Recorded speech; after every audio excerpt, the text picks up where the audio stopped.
네, 소개 말씀 감사드립니다. 저는 가톨릭대학교 서울성모병원에서 순환기내과 근무 중인 오규철입니다.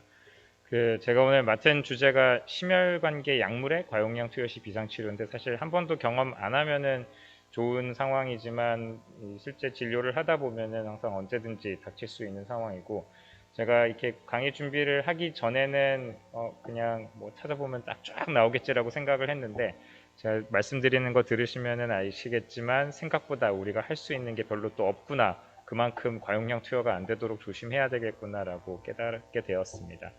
사실 약이라는 게 잘 쓰면은 굉장히 좋은데 모든 약들은 다 어느 정도의 이제 톡식한 이벤트가 있는 거고요. 그래서 이런 이중성을 가지고 있는 약을 사용하면서 저희가 좀 고민을 항상 해야 되는 게 이러한 약들이 이제 심혈관계에 어떤 영향을 끼치게 될까. 특히 이제 사실 심혈관계 독성에 대한 약물의 심혈관계 독성을 따질 때 이런 심혈관계 약물의 심혈관계 독성보다는 심혈관계 약물이 아닌 주로 이제 뭐 마약류나 이런 여러 이제 정신과 약들의 심혈관계 독성이 훨씬 더 잘 알려져 있기는 합니다. 우리가 이제 심혈관계 약물의 과용량 투여가 이제 급성 중독이 흔하진 않습니다. 이게 과용량 투여 상황 자체가 의사가 잘못 투약하거나 환자가 잘못 먹거나 아니면 약간의 소이사이달 자살 생각을 가지고 이제 드시는 경우들 이렇게가 있는데 사실 뭐 요 위에 두 개는 언제든지 일어날 수 있는 상황인데 이 환자가 직접 이 혈압약이나 뭐 부정맥 약을 과용량 복용하고 뭐 응급실로 오고 하는 경우는 사실 굉장히 보기 드물게 나타나고요. 뭐 그것보다 훨씬 더 다른 약들, 뭐 엔세이드나 사실 이것 중에서 그나마 이제 심혈관계 약물이라고 할 수 있는 게 뭐 인데노를 과다 복용하고 오시는 경우, 근데 이제 그거 외에 뭐 정신과 약이나 이런 걸 많이 드시고 오는 경우가 있어서 이 이아트로제닉하고 엑시던털한 투약이 조금 조심해야 되는 부분이고 그러다 보니 이제 급성 중독이 다른 약물보다 흔하지는 않지만 문제가 이런 심혈관계 약물 자체가 다른 약들보다 훨씬 더 톡식하고 다이렉트한 카디오베스큘러 이펙트가 있는 상황이기 때문에 좀 더 조심할 필요가 있습니다. 또 이러한 심혈관계 약물 사용하는 환자들이 당연하지만 이미 심혈관계 질환이 있어서 이런 심혈관계 독성이 훨씬 더 세게 나타날 수 있는 부분이 있습니다. 뭐 여러 가지 흔히 접할 수 있는 상황인데 약이 굉장히 많기 때문에 이 약을 많이 먹다 보면은 이 뭐 하나 빼고 넣으려고 하다 보면은 이렇게 헷갈리는 경우가 있습니다. 이 환자 같은 경우에는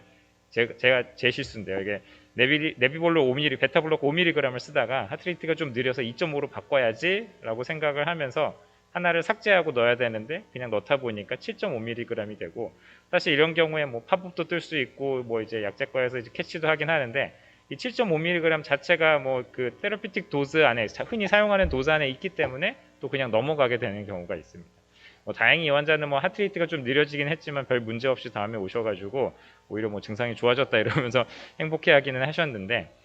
이 심혈관계 약물 중에서도 우리가 혈압약, 뭐 앞서 얘기해 주셨듯이 뭐 항혈소판제, 항혈전제, 콜레스테롤약, 부정맥약 등 굉장히 다양한 것들이 있는데 사실 이러한 과용량 투약에 크게 문제되는 약들은 제가 여기 뭐 혈압약, 항혈주전에도 표시는 해놨지만 이런 것들도 다 부정맥 약 클래스에 들어간다고 생각하면은 대부분 이런 부정맥 약들 관련해서 실제 과용량 투약이 나타나고 그런 것들이 이제 문제가 되는 경우들이 많습니다. 오늘은 제가 이렇게 표시된 몇 가지에 대해서 이런 과용량 투여 시 치료 방법에 대해서 설명을 드리려고 하고요. 다른 약들도 물론 다 과용량 투여 문제가 있기는 하지만 해줄 수 있는 게 별로 특정, 그러니까 뭐 컨서버티브 매니지먼트 외에 더 해줄 수 있는 게 없는 경우가 많아서 이 약들 중심으로 말씀을 드리겠습니다. 먼저 베타 차단제 같은 경우에 굉장히 넓은 광범위하게 사용을 하고 있으면서 뭐 고혈압, 부정맥, 심부전, 뭐 관상동맥 질환, 뭐 두통에도 쓰고 녹내장, 뭐 불안, 엔다놀 같은 경우에 이제 불안할 때도 많이 쓰게 되는데요. 이런 베타 차단제 같은 경우에는 일단 이런 카디오 뭐 이런 이펙트 자체가 네거티브 크로노트로픽, 네거티브 아이노트로픽, 네거티브 드로모트로픽 이펙트가 있기 때문에 이런 것들이 카디오 톡식하게 나타나면은 하트레이트가 낮아지고 혈압이 떨어지고 이제 전도 장애가 일어나는 이런 문제들이 생길 수 있습니다. 앞서 이제 처음에도 이옥성 선생님께서 말씀해 주셨지만 베타 차단제 자체가 이제 셀렉티브 베타 블로커와 난 셀렉티브 베타 블로커가 있는데 베타 1, 베타 2, 베타 3 리셉터에 각각 작용을 하게 되고 이러한 셀렉티비티에 따라서도 이런 뭐 하트에 주로 카디오 톡식이 나타날 건지 뭐 렁에도 같이 이벤트가 나타날 건지 블러드 베슬에 문제가 있을 건지 좀 차이가 있을 수 있습니다. 뭐 마이오카디알 셀이나 아니면 이제 베스큘러 셀에서 이 베타 차단제의 역할이 베타 블로커가 작용을 하면은 이 ATP가 사이클릭 AMP로 전환되는 것을 이제 억제하고 그러면서 이 칼슘 채널에서 칼슘 인플럭스를 억제하고 그래서 인트라셀룰러 칼슘을 떨어뜨리면서 워낙에는 이 인트라셀룰러 칼슘이 익사이테이션 EC 커플링과 뭐 베스큘러 톤을 유지하고 그러니까 컨트랙틸리티와 베스큘러 톤을 유지해야 되는데 베타 차단제를 사용함으로 인해서 이러한 작용들이 억제되는 거고요. 과용량 투여되면은 더더욱 억제가 되는 거고 이 보면은 베타 차단제 칼슘 채널 블로커가 이제 같은 그림 안에 들어오듯이 이런 베타 차단제 과용량과 칼슘 채널 과용량의 치료 역시 약간 비슷하게 흘러가게 됩니다. 뭐 물론 모든 이제 카디오톡시시티가 나타났을 때 환자에게 이제 사이드 이펙트가 나타났을 때 가장 중요시 해야 될 거는 ABC가 됩니다. 이제 에어웨이 브리딩 서큘레이션 환자 숨 잘 쉬고 심장 잘 뛰고 있는지 그리고 혈압이 괜찮은지 확인을 해야 되고요. 이런 것들을 위해서 뭐 메커니컬 벤틸레이션을 하거나 아니면 이제 수액 서포트를 해가지고 혈압 유지가 일단 가장 먼저가 되어야 될 것 같고 환자가 언제 어떻게 투약을 했냐에 따라서 이제 액티베이티드 차콜이나 가스틱 라바지를 통해서 이제 더 이상 흡수되는 것을 억제하고 이미 들어간 약들을 빼줄 필요가 있는데 베타 차단제 같은 경우에는 대개 이제 서스테인드 릴리스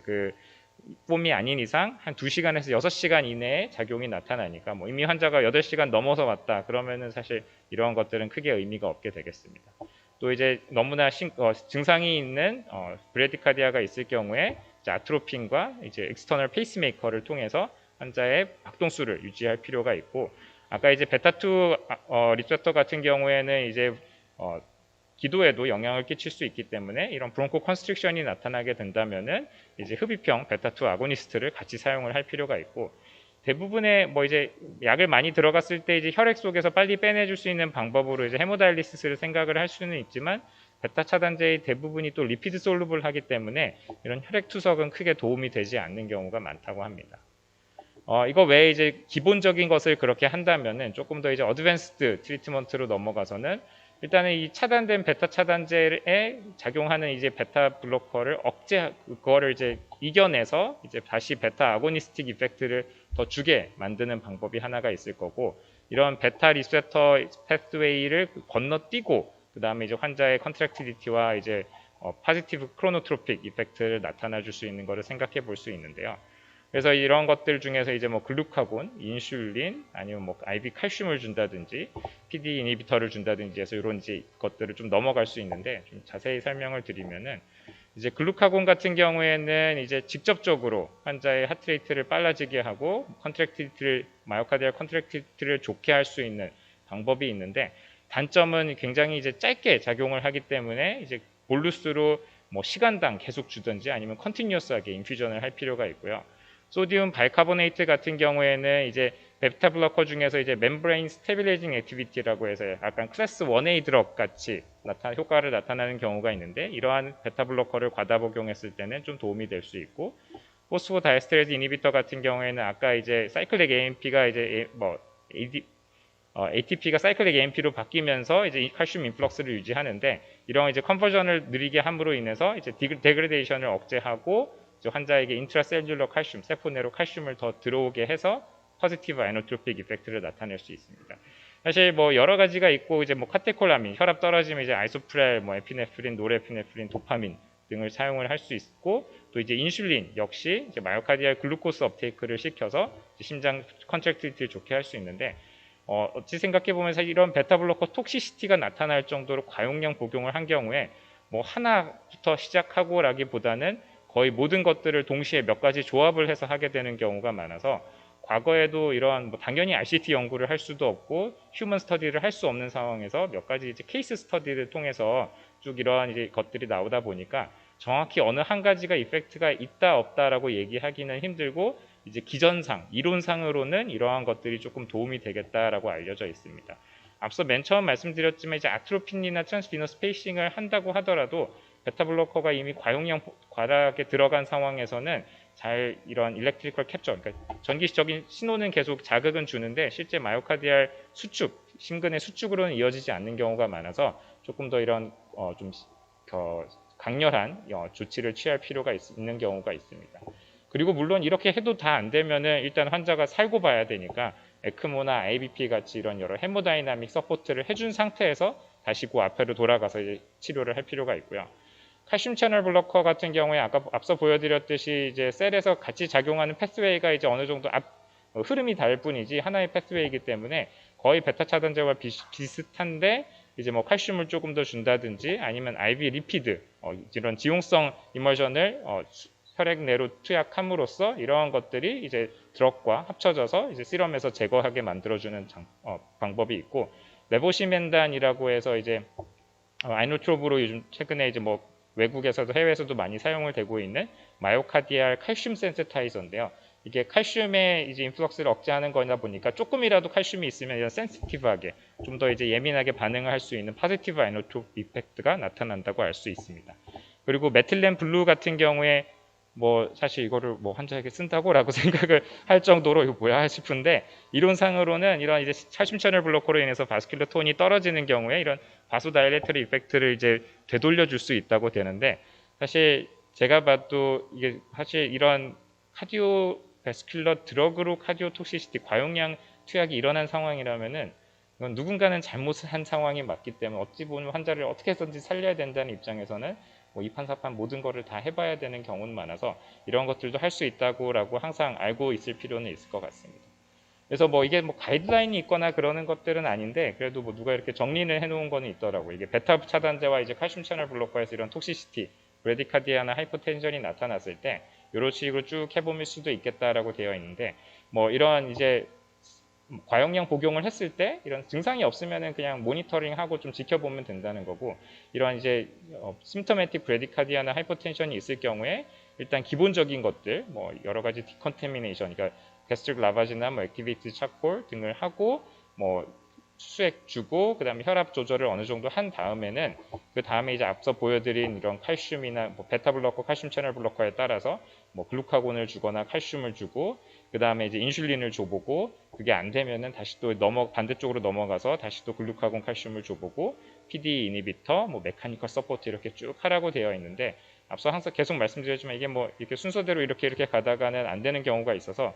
제일 먼저 이것부터 하고 다시 올라가서 에크모나 IBP 먼저 해서 환자 살려놓고 다시 올라가서 치료를 해야 되는 경우가 훨씬 더 많을 것 같습니다. 다음으로는 이제 몇 가지 조금 더 이제 앞서 베타 블로커, 칼슘 채널 블로커는 사실 제가 이 강의 준비하기 전에는 뭐 저런 게 있을까 싶을 정도에 있는 거였고, 이제 이것부터는 조금 더 이제 익숙한 그러한 약들입니다. 디곡신은 이제 뭐 앞서도 여러 번 말이 나왔으니까 제가 자세하게 말씀은 안 드리겠지만, 이제 파지티브 아이노트롭, 심장의 수축력은 더 올려주면서 이제 크로노트로피, 뛰는 속도나 이제 전달 속도는 이제 떨어뜨리는 그런 작용을 하는 약이고요. 근데 이런 톡식 레벨이 될 경우에 이제 사이노 ATR 노드에서 이제 심장이 이제 뛰기 시작하는 전기 신호 발생하는 것 자체를 억제를 할 수 있고, 이제 프루킨지 5의 레스팅 포텐셜을 이제 억제할 수 있습니다. 심장이 좀 덜 뛰게, 톡식 레벨에서는 이제 하트레이트가 느려지고 심장은 덜 뛰는 약간 하트 페일리어를 오히려 유발하는 그런 식으로 작용을 할 수 있고, 이러한 이제 카디오 톡시시티의 리스크 팩터로는 이제 일렉트라이트 임밸런스가 있거나 볼륨이 없거나 이제 레널 인서피션시가 있을 경우에 좀 더 자주 나타나게 되는데, 증상은 뭐 다양하게 그 카디악 증상뿐만이 아니라 엑스트라 카디악 증상도 굉장히 다양하게 나타나고, 사실 심전도도 어느 정도 특징적인 변화가 있어서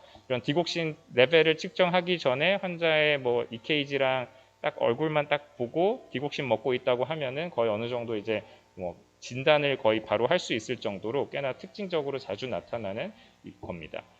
트리트먼트는 역시나 서포티브 케어와 이제 흡수를 했으면은 뭐 그 가까운 시일 내에 많이 흡수를 한 거라면은 이제 몸 안으로 시럼으로 흡수 억제를 하기 위해서 액티베이티드 차콜을 줄 수 있고요. 일렉트로라이트 임밸런스를 교정을 하고, 이게 농도에 따라서 그리고 크로닉인지 어큐트인지에 따라서 이제 브래디 어리드미아가 나타나기도 하고 이제 타키 어리드미아, 하트레이트가 느리기도 빠르기도 할 수 있기 때문에 그 상황에 따라서 뭐 아트로핀이나 이제 안티 어리드믹을 줄 수 있고, 디곡신 이뮨팹이라고 해서 이제 이러한 환자의 그 디곡신 자체와 이제 몸속에 투약할 경우에 이제 같이 부착을 해서 그 기능을 억제할 수 있는 약들이 있는데, 디지바인드, 디지팹, 뭐 디지바인드는 예전에 미국에서 쓰다가 지금은 이제 안 쓰고 있고 디지팹을 쓰고 있는데, 사실 제가 국내에서도 이렇게 예전에는 희귀의약품 센터 이런 데서 이제 그 신청을 하면 살 수 있다고 보긴 했는데 다시 찾아보니까 이제는 다 없어졌더라고요. 아마 디지바인드가 있었는데 얘가 이제 없어지면서 아예 이제 안 들어오는 것 같아서 사실 국내에서는 이제 크게 옵션이 되지는 않는 부분이 되겠습니다. 다음 한 두 케이스 정도는 약간 케이스를 같이 보여드리면서 설명을 드릴 건데, 와파린, 앞서도 계속해서 와파린 이야기가 나왔는데, 와파린은 사실 오버도스라기보다는 용량은 똑같이 쓰는데, 아니면은 이제 약물 상호작용에 있어서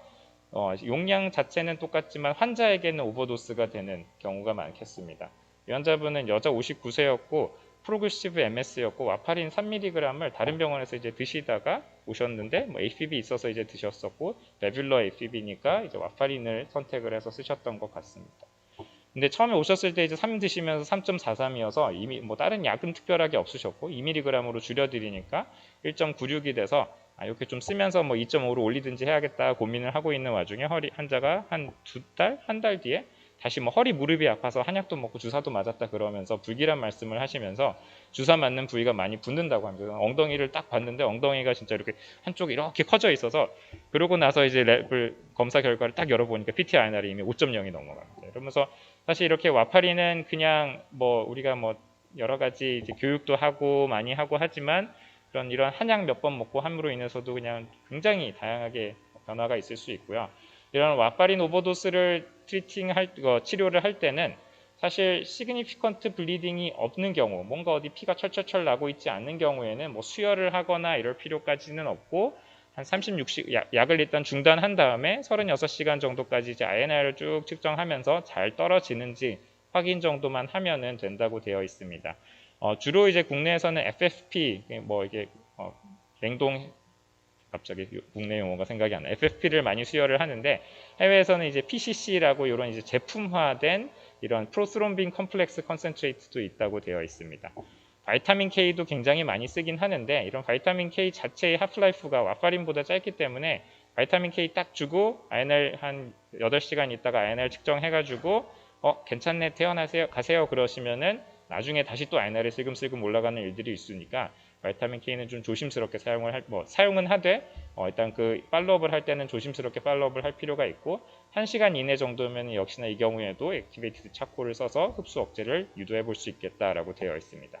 당연히 하지만 출혈이 있을 경우에는 뭐 모든 거를 다 해야 되겠죠. FFP 수혈하고 바이타민 K 주고 이제 트란자미신 엑시드를 줘서 이제 조금이라도 블리딩 이벤트를 줄여줄 수 있는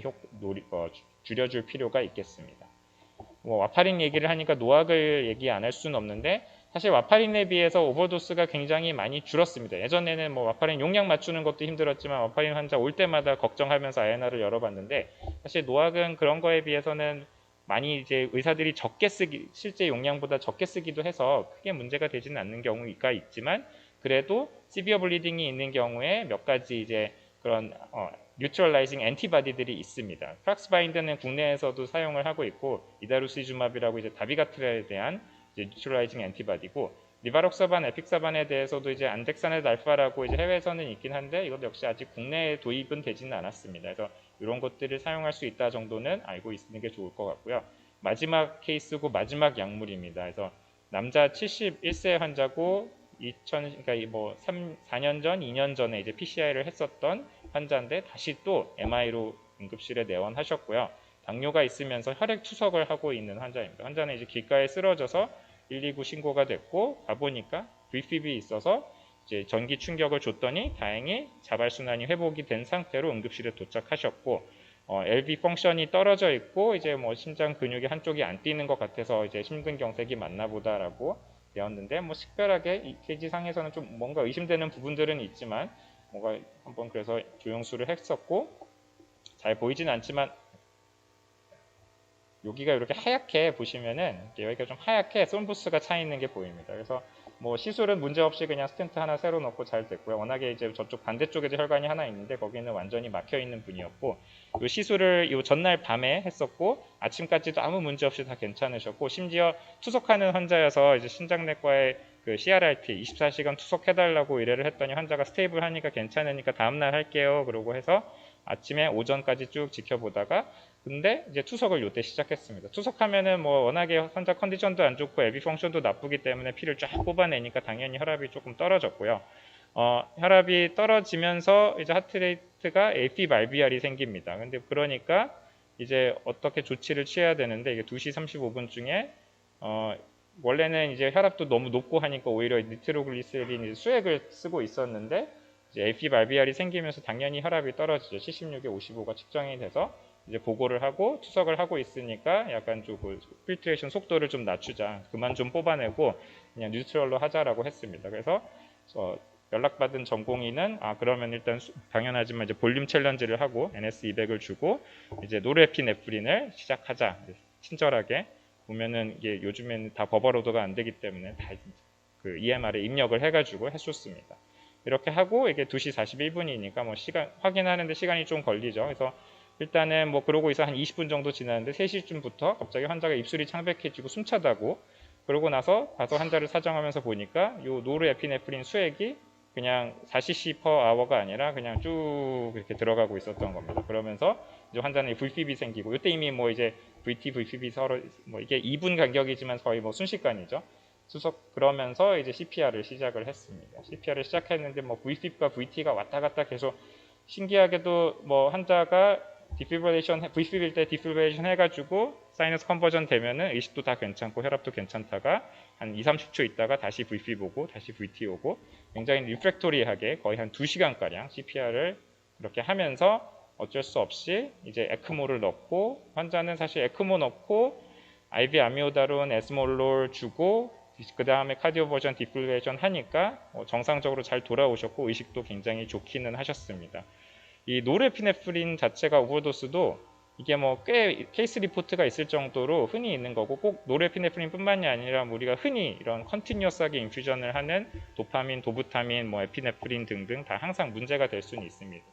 근데 또 이게 신기하게 컨티뉴어스 인퓨전 한다는 것 자체가 이 약들이 하프라이프가 굉장히 짧다는 건데 2.5분이거든요, 노르에피네프린. 그래서 대부분 멈추고 그냥 잠깐 지켜보면 좋기는 한데, 이미 과용량이 투약되면은 이제 약간 마이오카디알 셀들이 맛이 가버리기 때문에 이런 VP, VT가 많이 생기고, 실제로 이제 뭐 카디악 어레스트가 생기거나 이제 스트레스 인듀스 카디오마이오패티가 생기는 경우가 많다고 합니다. 그래서